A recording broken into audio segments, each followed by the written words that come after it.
Bonjour, nous sommes lundi et le lundi, c'est pas toujours facile pour notre corps, mais le Seigneur est avec toi et je prie qu'il te fortifie en cette semaine dans le nom du Seigneur Jésus-Christ. Alors, si nous étions en ce moment même à cette époque particulière où l'Antichrist est apparu, il y a la bête et toutes ces choses qui nous sont prophétisées dans la parole à l'avance, et qu'au milieu de ce temps particulier où c'est le chaos, c'est terrible, tu doives accepter ou refuser la marque de la bête et son chiffre. Que ferais-tu? On va lire ensemble ce passage qui nous parle de cela. Et pendant cette semaine, je vais partager avec toi au sujet du chiffre 666. On va en retirer plusieurs leçons. Et j'aimerais le dire, aujourd'hui, il n'y aura pas de grandes révélations apocalyptiques. Je sais que plusieurs vous êtes déçus. Vous attendiez peut-être à une révélation incroyable, mais vous allez recevoir, je crois, de la part du Seigneur, une instruction et une leçon, un encouragement pour votre vie. Peut-être une autre déception pour certains, c'est que, en fait, si vous appartenez au Seigneur Jésus-Christ et que vous vivez vraiment pour lui, eh bien, vous n'aurez ni à accepter ni à refuser le chiffre de la bête parce que vous aurez déjà été enlevé. En effet, la Bible nous montre dans 2 Thessaloniciens au chapitre 2 et au verset 9 et 10 que l'Antichrist apparaîtra seulement lorsque l'Église aura été enlevée. Certains sont déçus, je ne sais pas pourquoi vous êtes déçus, parce que je ne veux pas avoir à accepter ou à refuser la marque de la bête, je ne veux pas avoir à vivre ce temps terrible que la terre va vivre, mais je veux être enlevé par mon Seigneur que j'aime. Alors j'aimerais t'encourager en ce début de semaine en te disant que si tu appartiens au Seigneur Jésus-Christ, eh bien tu seras enlevé à la rencontre du Seigneur dans les airs et le Seigneur Jésus t'épargnera tous les temps difficiles et le filet qui va s'abattre sur la terre. Dans le nom du Seigneur Jésus-Christ, il te protégera parce que tu es son épouse et il t'aime et il prendra soin de toi. Alors à cet effet, j'aurais dû plutôt intituler cette émission « Serais-tu prêt à refuser le chiffre de la bête » et non pas « Seras-tu prêt ?» parce qu'en réalité, si nous appartenons au Seigneur, nous n'allons pas vivre cette saison. Le chiffre de la bête, c'est donc une référence au chiffre 600, au nombre 666, qui apparaît particulièrement au chapitre 13 de l'Apocalypse. Je vais le lire pour vous, on va lire 7 versets, en commençant au verset 11. Il est écrit « Ensuite je vis monter de la terre une autre bête. Elle avait 2 cornes semblables à celles d'un agneau, mais elle parlait comme un dragon. Elle exerçait toute l'autorité de la première bête en sa présence, et elle obligeait la terre et ses habitants à adorer la première bête. » Donc, il y a une histoire d'adoration, celle dont la blessure mortelle avait été guérie. Elle accomplissait de grands signes miraculeux jusqu'à faire descendre du feu du ciel sur la terre à la vue des hommes. Elle égarait les habitants de la terre, elle les égarait. Elle les égarait par les signes qui lui étaient donnés d'accomplir en présence de la bête. Elle leur disait de faire une image de la bête qui avait été blessée, ça c'est intéressant. Elle leur disait de faire une image de la bête qui avait été blessés par l'épée et qui avaient survécu. Certains ont des images comme ça qu'ils utilisent comme des porte-bonheur. Certains ont des médaillons ou des choses qu'ils touchent ou qu'ils mettent dans leur voiture ou dans leur maison en espérant qu'il ne leur arrivera rien de mal. Merci Seigneur, nous n'avons pas besoin d'images pour être protégés par le Seigneur, mais nous avons besoin de la foi, la parole de Dieu dans nos cœurs. Et cette parole dans nos cœurs, le salut dans nos cœurs, Jésus-Christ dans nos cœurs est notre protection. Elle leur disait donc de faire cette image et elle reçut le pouvoir d'animer l'image de la bête afin que cette image puisse parler et faire tuer tous ceux qui ne l'adoreraient pas. Alors on parle vraiment de quelque chose de spirituel, d'adoration, de culte. Elle fit en sorte qu'on impose à tous les hommes, petits et grands, riches et pauvres, libres et esclaves, une marque sur leur main droite et ou sur leur front. Ainsi personne, et c'est la conséquence de cette marque et la capacité que donne cette marque, personne ne pouvait acheter ni vendre sans avoir la marque, c'est-à-dire le nom de la bête ou le nombre de son nom. Ça veut dire que si tu n'as pas la marque et le chiffre, eh bien, tu ne saurais pas être en capacité de pouvoir acheter à manger, de pouvoir vendre ta voiture, de pouvoir aller sur Marketplace ou je ne sais quel endroit, Kijiji ou autre, pour vendre tes choses parce que tu ne pourras pas le faire. Et ici, le verset 18, il faut ici de la sagesse. On va l'afficher, ce verset. Il faut ici de la sagesse que celui qui a de l'intelligence déchiffre le nombre de la bête, car c'est un nombre d'hommes et son nombre est 666. Donc il calcule ou déchiffre le nombre de la bête et son nombre est 666. Alors cette semaine, on va tirer quelques leçons de ce chiffre 666. Il y a un moment où il y a cette marque et il y a ce nombre rattaché à cette marque. Ce sont deux choses différentes, mais elles vont ensemble. Et je me souviens d'ailleurs, quand j'étais petit, on avait une Super 5 qui était bleu ciel, je crois. Et à l'époque, je ne sais plus, j'avais entendu ma maman dire « Ah, moi, je ne voudrais pas avoir une plaque où c'est écrit 666 ». Et je ne sais pas pourquoi cette parole m'avait marqué alors que j'étais enfant. Et je me disais « Ah ouais, non, c'est vrai. Ah non, j'aimerais pas avoir une plaque 666 ». Et des fois, je regardais, je pense, les plaques d'immatriculation des voitures. Et voilà. C'est sûr que ce n'est pas un chiffre qui est très, très beau, 666. Quelqu'un a dit « Le triple 6 est une trinité blasphématoire et inversée ». En effet, on sait que le chiffre 7, c'est le chiffre de la perfection. Je lisais ce matin, je suis rendu dans ma lecture personnelle quotidienne dans le livre de l'Apocalypse et je suis rendu au chapitre 1. Et justement, au chapitre 1, au verset 20, j'ai vu qu'il y a un triple 7. Au verset 20, quant au mystère des 7 étoiles que tu as vu dans ma main droite et aux 7 chandeliers, les 7 étoiles sont les 7 anges des 7 églises. Il y aurait même un quadruple 7. Les choses se mettent en place en ce moment, et depuis d'ailleurs un bon moment, pour l'installation du chiffre de la bête. On a pu le voir, et vous avez pu le voir comme moi, lors de la pandémie, des millions de personnes, par exemple, qui ne voulaient pas se faire vacciner, l'ont finalement fait, et à cause de la pression idéologique, familiale, sociétale, professionnelle, c'est sûr que quand on nous enlève le droit de voyager, par exemple, des millions de personnes se sont faites vacciner pour garder leur travail, mais d'autres pour pouvoir partir en vacances, alors que ces millions de personnes, au départ, il y en a bien sûr qui, pour eux, ce n'était pas un problème, mais certaines personnes se sont fait vacciner alors qu'elles ne voulaient vraiment pas se faire vacciner, mais la pression était tellement grande qu'au bout d'un moment, elles se sont dit « Attends, je vais me faire vacciner, je ne peux plus aller chez mes amis, je ne peux plus voyager, je ne peux plus faire ceci, je ne peux même plus travailler. » Et elles ont cédé à une pression et elles se sont fait vacciner. Alors, bien sûr, le vaccin, je le prends comme exemple, et ce n'était pas le chiffre de la bête, bien sûr. Mais tout ça, ça prépare quand même quelque chose dans la psychologie humaine de masse, un pouvoir, parce qu'il s'agit de pouvoir, et il y a un pouvoir qui va être mis en place, qui va être un tel pouvoir, une telle pression, que les gens vont être mis devant un choix, et en fait, ils n'auront pas vraiment le choix. Bien sûr qu'ils l'auront, mais pour eux, c'est comme s'ils ne l'avaient pas. Si tu n'as pas cette marque, si tu n'as pas ce chiffre, si tu ne fais pas alliance avec ces choses, eh bien, tu ne pourras plus ni acheter, ni vendre. Ça veut dire, entre guillemets, tu ne pourras plus vivre. Ma question d'aujourd'hui, c'est si l'Église, par exemple, n'était pas enlevée, mais elle le sera, merci Seigneur, serais-tu prêt à refuser le chiffre de la bête?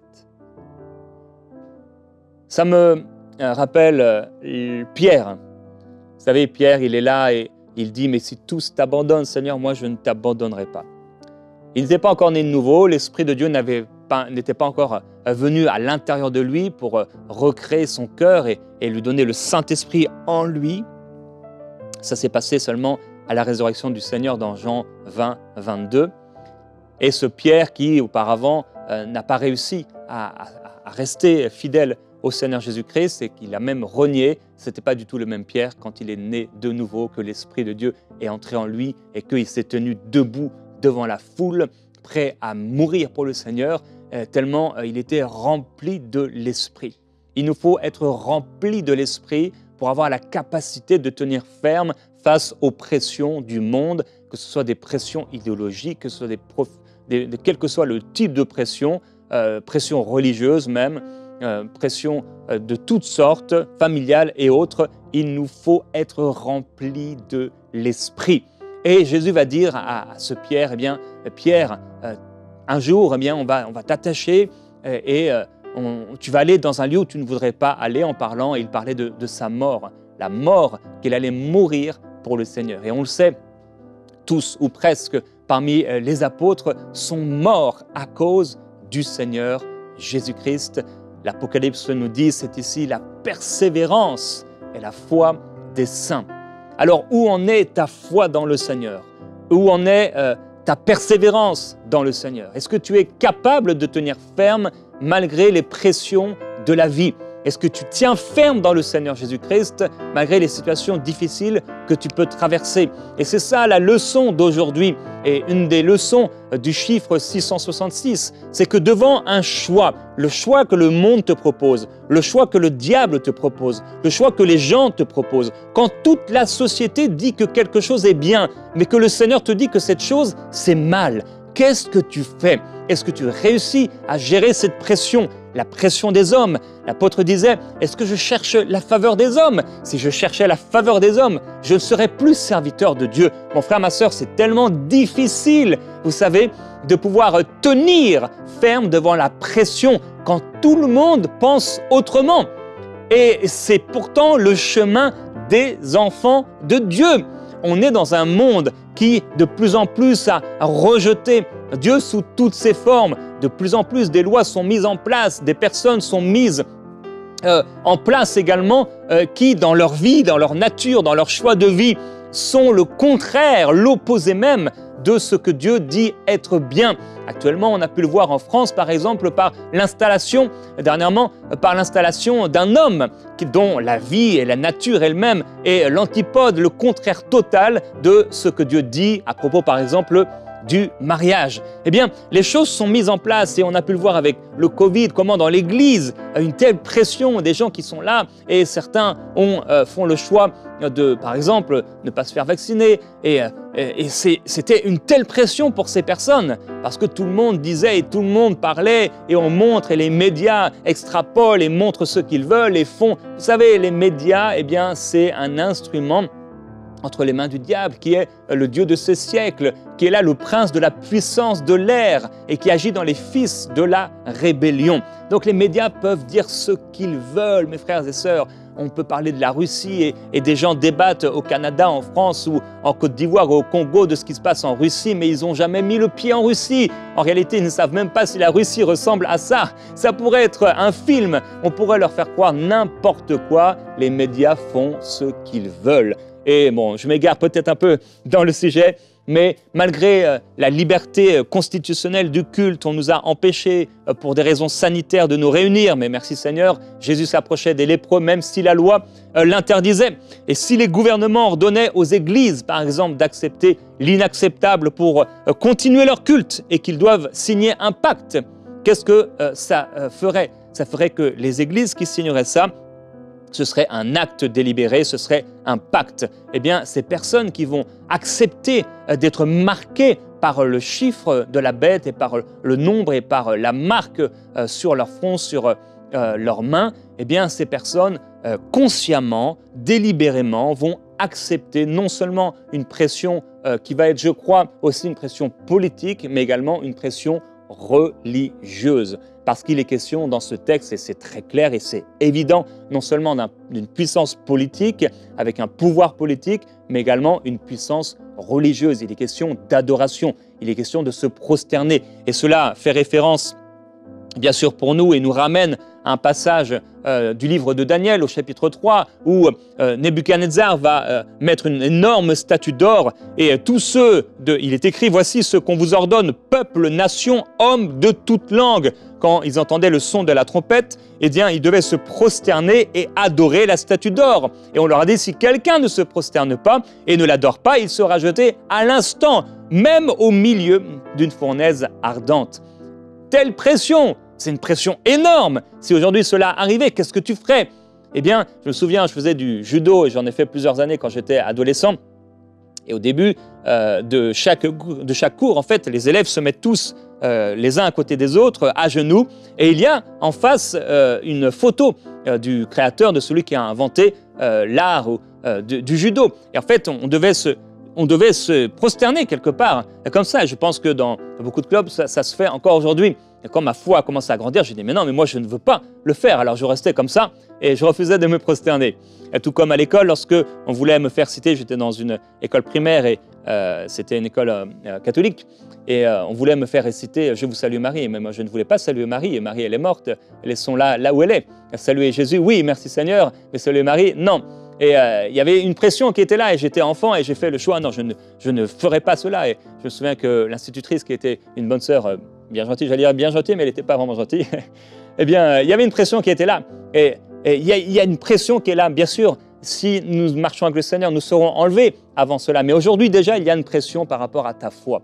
Est-ce que tu es capable de garder ta foi dans le milieu de ton travail? Est-ce que tu es capable de garder ton intégrité, ta sincérité? Est-ce que tu es capable de garder la doctrine de Dieu? Est-ce que tu es capable de garder tes convictions alors que tout le monde dit le contraire? Aujourd'hui, les gens parlent du mariage et le monde parle du mariage et vous savez très bien de quoi je parle. Et il y a une pression qui est là, mais de plus en plus de chrétiens, puisqu'ils ne sont pas stables, ils ne sont pas fondés dans la parole, eh bien, oh, c'est pas grave, non, mais vous savez, Dieu aime tout le monde. Oh, mais non, vous savez, l'enfer, ça n'existe pas vraiment, etc.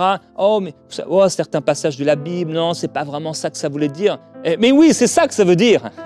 C'est clair et c'est net. Et pourquoi? Parce qu'en fait, il y a une pression qui est là.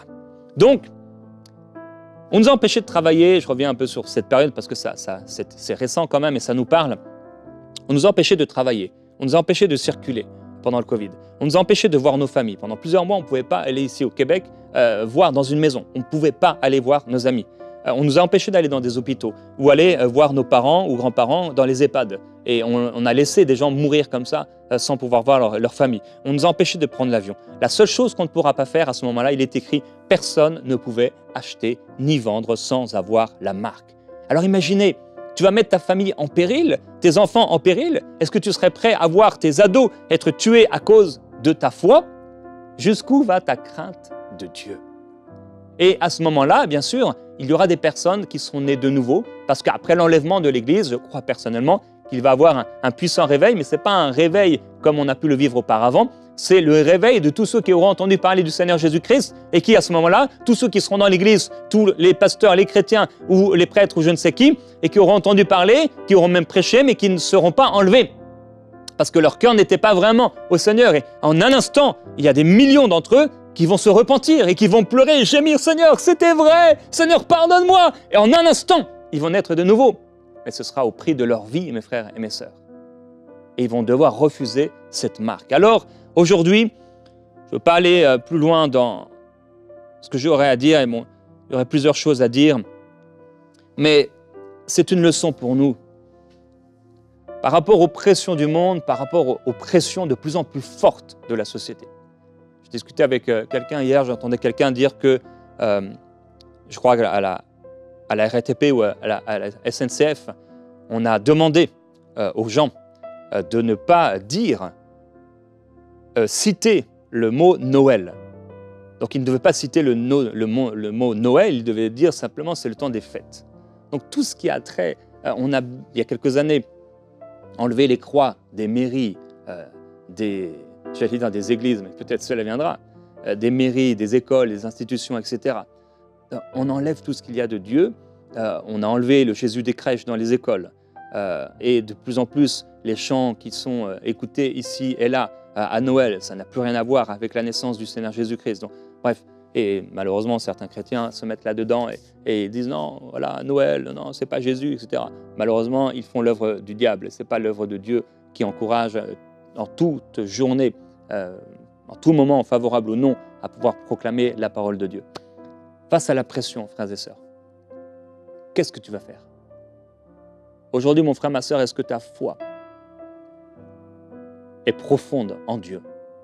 Au point aussi, aujourd'hui, tu devais faire le choix de ne plus acheter ni vendre. Ça veut dire d'être prêt à mourir pour le Seigneur.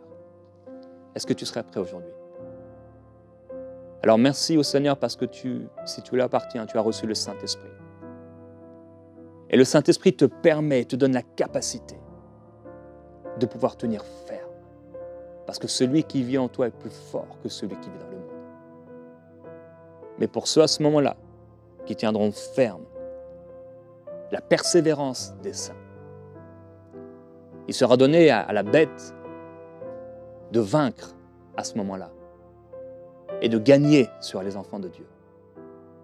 En réalité, ce sera juste le gain, la victoire, la réussite d'une bataille, mais pas de la guerre. Puisqu'en un instant, ils seront dans la présence du Seigneur, victorieux.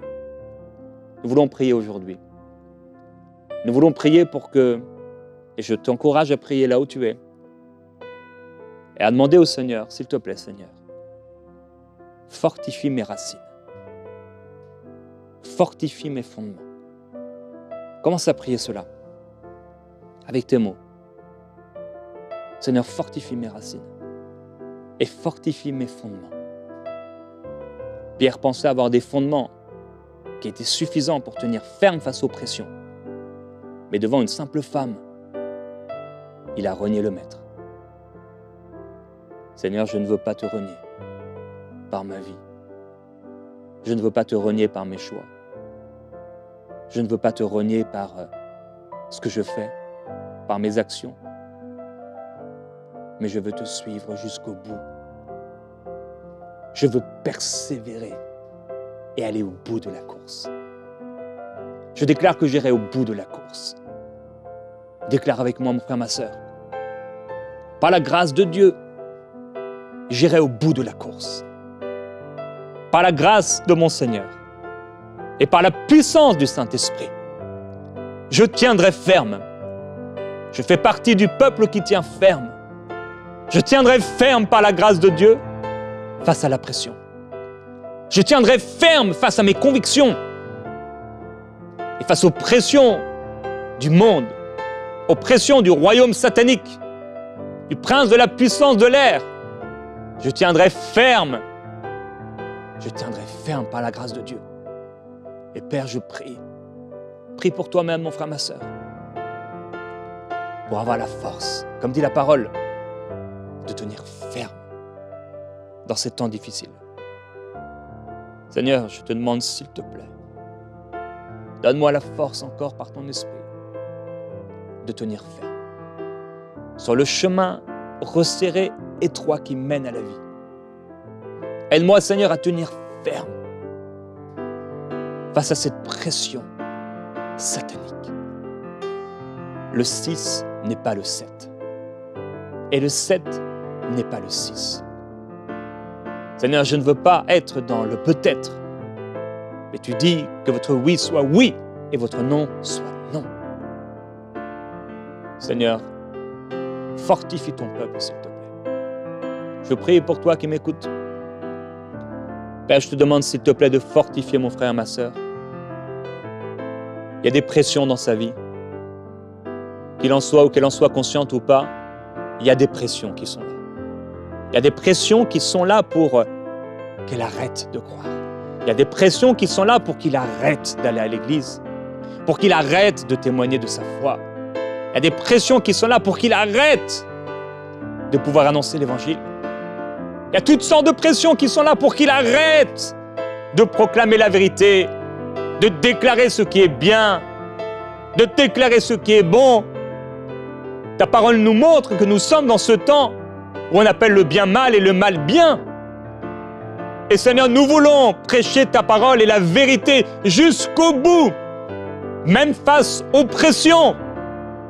On veut tenir ferme et on veut dire, voici ce que dit la parole de Dieu. Déclare avec moi, mon frère, ma sœur, je proclamerai la parole de Dieu et je dirai encore, voici ce que dit l'Éternel des armées. Voici ce que dit la parole de Dieu. Voici la vérité. Voici ce qui est bien. Voici ce qui est juste. Et voici ce qui est mal. Et voici ce qui est mauvais. Voici ce qui peut amener au ciel. Et voici ce qui peut amener dans les tourments éternels. Seigneur Jésus-Christ, tu as le pouvoir de nous faire tenir debout jusqu'à la fin. Et en cette semaine, en cette journée, en cette année 2024, tu as le pouvoir de me faire tenir debout. Et si tu ne viens pas encore cette année me chercher, si tu ne viens pas encore cette année enlever celle qui doit être enlevée avant que paraisse l'Antichrist, alors Seigneur, permets-moi de tenir ferme jusqu'au 31 décembre. Permets-moi de tenir ferme dans ma foi. Permets-moi de tenir encore comme les amis de Daniel ont tenu ferme. Daniel, avec ses amis, étaient des jeunes gens différents. Et ses 3 amis ont tenu ferme devant cette pression. Méchach, Shadrach et Abednego ont dit au roi et à la pression, « Sache que nous ne nous prosternerons pas devant cette statue. Notre Dieu a le pouvoir de nous délivrer s'il le souhaite. » Tu t'es révélé dans le feu. Et tu t'es manifesté dans le feu. Et aucun de leurs cheveux n'a été brûlé parce que tu étais avec eux. Ils ont tenu ferme. Ils ont tenu ferme au point d'être prêts à être envoyés dans le feu. Ils n'ont pas fait demi-tour, comme tu n'as pas fait demi-tour devant la croix, Seigneur Jésus-Christ. Je ne veux pas faire demi-tour devant la croix qui est devant moi. Mon frère, ma soeur, déclare avec moi, je ne ferai pas demi-tour devant la croix qui est devant moi. Je ne ferai pas demi-tour devant le prix à payer qui est devant moi. Je ne ferai pas demi-tour devant la pression de la société, devant la pression du monde. Mais par la grâce de Dieu, je tiendrai ferme. Et s'il me faut entrer dans le feu, j'y entrerai avec le Seigneur. Je ne serai pas seul. Il ne m'abandonnera pas, Seigneur. Tu ne m'abandonneras pas, mais tu seras avec moi. Et le Seigneur dit à quelqu'un, il y a quelqu'un qui est dans une pression actuellement.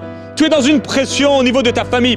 Tu es dans une pression au niveau de tes émotions et de ta famille. Relationnellement, il y a une pression qui est là. Certains, c'est au niveau du travail. Certains, c'est au niveau du mariage. Il y a une pression qui est mise sur toi.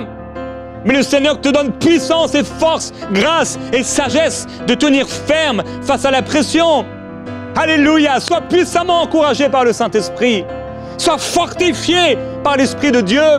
Parce que même si en nous-mêmes, nous n'avons pas la capacité, en nous-mêmes, nous n'avons pas la force, mais quand je suis faible, c'est alors que je suis fort. Seigneur, ta force en moi, ta capacité en moi, ta puissance en moi, ton autorité en moi, ta parole en moi, ta victoire en moi, ta vie en moi, ta parole me rend capable de te tenir ferme. Je mets ma confiance, non pas en mes œuvres, non pas en ma capacité personnelle, non pas même en ma piété. Je mets ma confiance dans le Seigneur Jésus-Christ. Et comme ton peuple a pu te regarder à travers le bâton de Moïse, je regarde la croix et celui qui est mort pour moi, qui est mort sur cette croix et qui en est descendu, qui a été enseveli dans le tombeau et qui est ressuscité le 3e jour après être monté auprès du Père, être descendu dans les séjours des morts, proclamer la parole de Dieu et me donnant et m'envoyant le Saint-Esprit. Je suis né de nouveau, je suis un enfant de Dieu et par la puissance du Seigneur, je puis tout par Christ qui me fortifie, même s'il y aura des temps difficiles, même si c'est difficile, Seigneur, par ta grâce je tiendrai ferme, même s'il y a de la pression, par ta grâce nous tiendrons ferme, nous sommes le peuple qui tient ferme. Qu'il en soit ainsi dans ta vie, au nom du Seigneur Jésus-Christ. Tu fais partie, mon frère, ma sœur, du peuple qui tient ferme. Oui, tu vas tenir ferme en 2024 par la grâce de Dieu. Je veux le déclarer sur toi, mais c'est une décision personnelle que tu prends dans la prière. C'est une prière que tu fais à Dieu. Seigneur, permets-moi de tenir ferme dans la tempête. Permets-moi de tenir ferme dans le feu. Permets-moi de tenir ferme dans ce monde d'impiété. Permets-moi de tenir ferme comme Lot le juste qui tourmentait son âme de juste à cause des péchés qu'il voyait dans sa ville, alors qu'il était là à Sodome et Gomorrhe.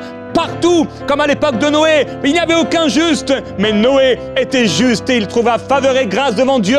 Que tu puisses trouver faveur et grâce devant ton Seigneur et tenir ferme comme Noé, prédicateur de la justice, devant ce monde impiété, moqueur, qui se moquait de Dieu et du retour du Seigneur. Mon frère, ma sœur, ils se moqueront de nous peut-être, ils nous cracheront au visage peut-être, mais il y a une couronne qui nous est réservée dans les cieux, alors que nous tenons ferme. Tiens ferme dans la doctrine de Dieu, tiens ferme dans la parole de Dieu, tiens ferme avec ton Seigneur, parce qu'il est avec toi et il te prépare une maison glorieuse et il viendra, l'agneau, il viendra sur le mont et il viendra régner, d'abord avec 144 000, puis avec tous ceux qu'il aura enlevés et sauvés, et il régnera et nous régnerons avec lui pendant 1000 ans premièrement, et à la suite nous serons éternellement avec lui, avec le Seigneur, à cause de notre confiance et de notre foi en lui et de ce qu'il a accompli pour nous à la croix. Mon frère, ma sœur, ça vaut le coup de tenir ferme face à la pression et par la puissance du Seigneur. Je prie que tu sois fortifié en cette semaine, dans le nom de Jésus-Christ, dans ta foi.